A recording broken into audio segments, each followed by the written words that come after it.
Well, if you're applying for a study research grant, then your country selection is really going to be driven by your research. So that's a little bit easier. But for English teaching assistant applicants, it can get far more difficult.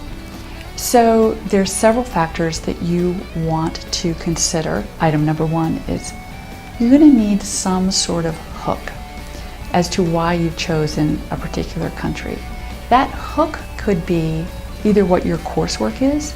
So if you have a minor in Latin American studies, or if you're a German major, then you have real evidence that you are interested in that region of the world.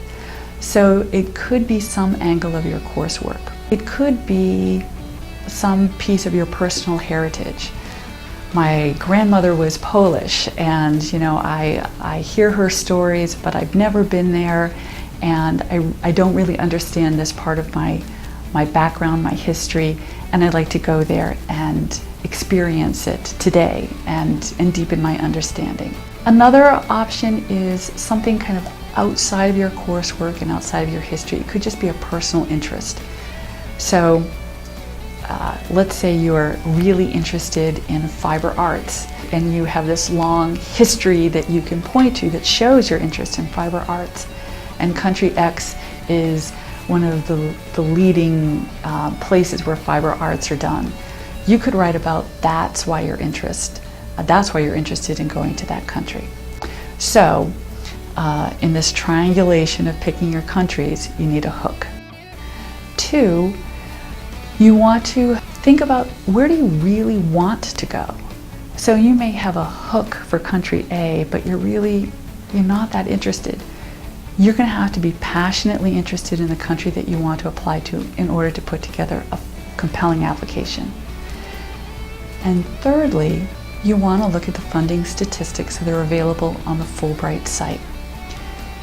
If you go to their homepage, top right-hand corner, there's a link for statistics.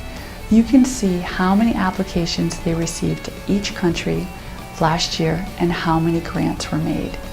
It is looking in the rearview mirror, but it's another nugget of information that you can use to help you make your decision. I always tell students, don't let those numbers drive your decision, because you really need to have a strong hook. You really need to be passionately interested in going to that country. But if you're torn between two different countries and one has a 40% funding rate and one has a 2% funding rate, you might as well give yourself the advantage and go with a 40% funding rate. So those are the three things that I recommend that students kind of look at. What's your hook? And just saying, I've always been interested in Thailand and I want to go there isn't sufficient. Think about your coursework, think about your history, think about your interests, think about where you really want to go, and take into consideration what the funding statistics are.